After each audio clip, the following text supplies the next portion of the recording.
মনে হতো ছড়িয়ে যাচ্ছি, হাঁটলে মনে হতো ভীষণ সুখে ছোট্ট মেয়ের মতো দৌড়তে পারি। ও মুঠো তুলে যা দিত বুকের মধ্যে সব ধরে যেত। ও যা দেখতে বলতো চোখের মধ্যে সমস্তটা ধরা পড়তো।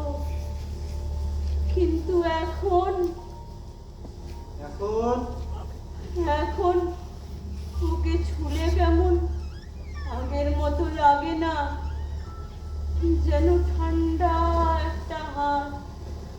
আর ঠান্ডায় তো সবকিছুই গুটিয়ে কমে আসে। আমি এসব চাইনি, ও কেন আমাকে এরকম করলো? অরুণ,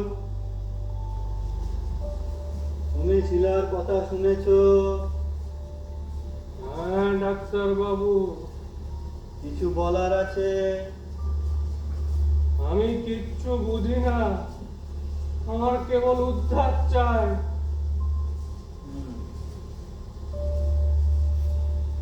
শিলা, তুমি রিং দুটো নিয়েছো হ্যাঁ, কেন? ওই ছবিটা আর আমাদের জীবনের ছবি নয়। নিয়ে আসতে পারবে? পারবো। তুমি যাও, রিং দুটো নিয়ে এসো।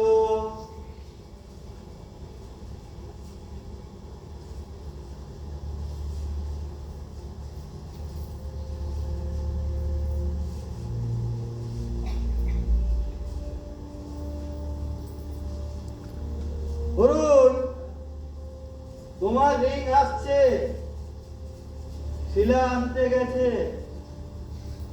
আমি জানতাম। আচ্ছা অরুণ, তুমি রিঙে তোমাদের নায়কে পাখি দুটো আঁকলে কেন? ছোটবেলায় একটা রূপোর কলিং বেলের স্বপ্ন দেখেছিলাম। ওটা বাজালে মানুষের বদলে বনের পাখিরা আসতো। মাঝে মাঝে ওই স্বপ্নটা দেখতাম। এখনো কি সেই স্বপ্ন দেখো?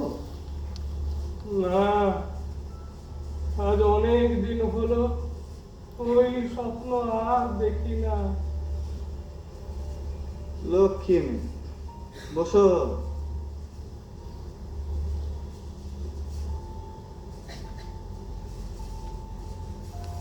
অরুণ, কেবল শিলা নয়, তুমিও ছোট হয়ে গেছো, তাই শিলা তোমার মুঠোয় ধরে না। তোমারও চোখ ছোট হয়ে গেছে, তাই সব কিছু ছোট দেখো। তোমাদের দুজনকেই লম্বা হতে হবে। তার আগে তুমি রিং দুটো নিয়ে এসো। তুমিই তো লুকিয়ে রেখেছো, তাই না? হ্যাঁ, রিং দুটো চুরি হওয়ার পর পাখি দুটো খুব কষ্ট পাচ্ছিল। আমি আর সহ্য করতে পারছিলাম না, তাই। তুমি পাখি দুটো নিয়ে আসতে পারবে?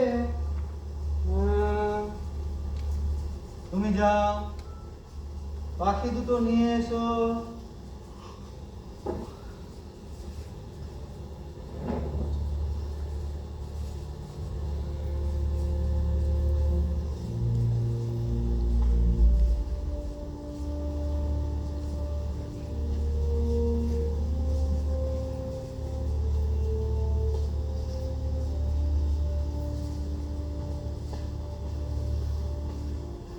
বসো।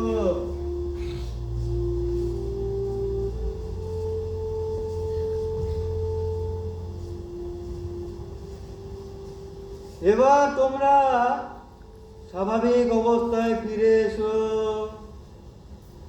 চলে এসো, চলে এসো। চলে এসো।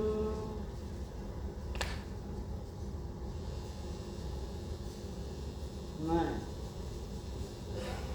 অরুণ, শিলা, এবার বুঝতে পারছো তোমরা দুজনেই চোর এবং দুজনেই ছোট হচ্ছ। স্বপ্নাবিষ্ট অবস্থায় তোমাদের কথাবার্তা, কাজকর্ম তোমাদের মনে আছে?